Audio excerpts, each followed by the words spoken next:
Bonjour à tous, je suis ravi de vous proposer un nouveau numéro de En Peignoir. J'ai repris la direction de La Bourboule où ça bouge beaucoup depuis qu'on a lancé cette émission en mai. Après un colloque d'oncocrénothérapie et un salon pleine santé et médecine alternative complémentaire, La Bourboule s'apprête à organiser un nouvel événement le dimanche 20 août. Il s'agit de la Balade Rose organisée par les Grands Termes et sa directrice Martine Charrière est mon invitée aujourd'hui. Bonjour Martine. Bonjour Stéphane. Donc c'est pas la première année, je crois, que vous organisez donc cette balade rose. Effectivement, ça va être la troisième année. Donc la première année, on n'avait pas eu un franc succès parce qu'il avait plu énormément. Mais l'année dernière, ça a fortement bien marché. Nous avons fait deux beaux parcours que nous renouvelons cette année. Alors quel est l'objectif de cette randonnée? Alors l'objectif de cette randonnée, c'est de se faire rencontrer dans un premier temps des curistes aussi post-cancer et toutes les personnes qui ont participé à différentes courses, y compris la Clermontoise, afin de faire connaître la Bourboule, les grands termes. Donc toutes ces personnes viennent. L'année dernière, on avait entre 50 et 70 personnes qui sont venues. Ça a été un succès. On espère en attirer davantage cette année. On vous le souhaite. Donc c'est une randonnée qui est ouverte à tout le monde. Effectivement, elle est ouverte à tout le monde. Il y a deux parcours. On a fait en sorte que les personnes, en fonction de leurs possibilités, de leurs capacités physiques, puissent participer. Nous avons un parcours de 6 km où il y a très peu de dénivelé et un parcours un petit peu plus sportif de 12 km. Alors dans quel secteur du Sancy les participants vont-ils marcher? Alors, on a fait en sorte que le départ de la randonnée soit assez proche des grands termes pour pouvoir se replier facilement s'il pleut beaucoup et puis pour éviter trop de transport.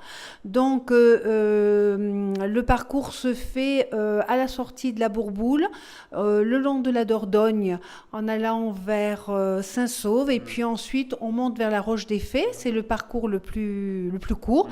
Et l'autre parcours suit à peu près le même trajet, mais ça monte jusqu'à Muralcaire et un petit peu plus loin. D'accord. Alors le tarif de la randonnée est de 5 euros. À quoi serviront donc tous les fonds collectés? Alors, d'abord, les fonds collectés, bien sûr, sont reversés à notre association, la Société française d'oncocrénothérapie. Ces fonds permettent de renouveler chaque année notre colloque et nous permettent surtout de faire venir des professeurs, des médecins ou des intervenants qui viennent de toute la France. Eux participent gratuitement, mais nous les défrayons par rapport à la distance et aux kilomètres qu'ils ont à faire pour venir ici. Ensuite, à la fin cette année de la randonnée, nous allons faire un petit pot de réconfort après les kilomètres faits. Donc un petit apéritif sympathique pour pouvoir avoir encore un moment assez convivial après l'effort. Très bien. Il faut s'inscrire à l'avance ou on peut le faire sur place? On peut le faire sur place, c'est le plus facile. Donc on sera là le matin à partir de 9 heures. Si le temps est très beau, on sera sur côté du square, puisque là, Christophe, notre chargé prévention santé, va faire une animation de mise en forme d'échauffement, on va dire avant de démarrer.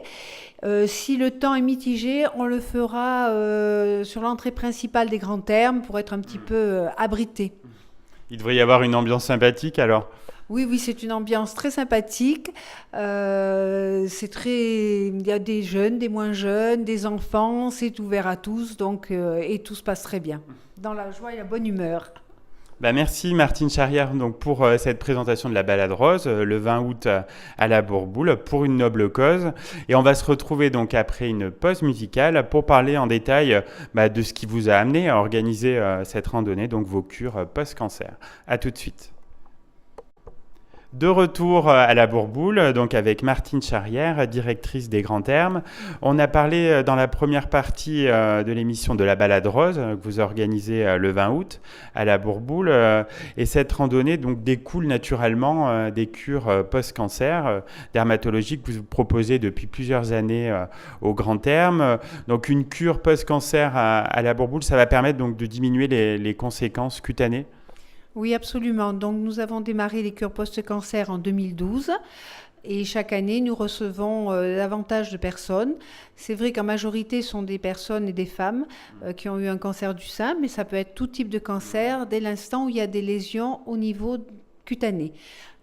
Qui sont dus à la radiothérapie, bien entendu, à la chimiothérapie et quelquefois aux traitements hormonaux qui vont dessécher la peau, des cicatrices quand il y a eu des interventions chirurgicales. Donc notre eau va leur permettre de retrouver un confort dermatologique au cours de ces 3 semaines.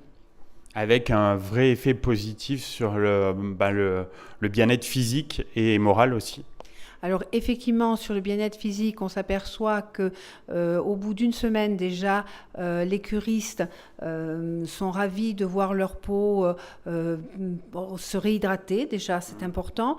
Ensuite, au niveau des cicatrices, elles deviennent de moins en moins douloureuses. Il y a beaucoup moins d'adhérence. Les massages qui sont faits sous l'eau thermale apportent aussi beaucoup de détente aux personnes qui viennent en soins. Et leur procure effectivement 3 semaines de temps pour eux. Les femmes viennent ici, et même les hommes, puisqu'on a quand même quelques hommes qui viennent en cure post-cancer. C'est 3 semaines pour soi, pour prendre soin de soi. Et au-delà de ça, en plus des soins qui sont pratiqués le matin uniquement, les après-midi, nous avons aussi un accompagnement qui se fait avec un chargé de prévention santé, psychologue. On fait des ateliers de yoga, de sophrologie, de la psychophonie, de l'hypnose. Nous avons une psychologue qui vient régulièrement, une diététicienne.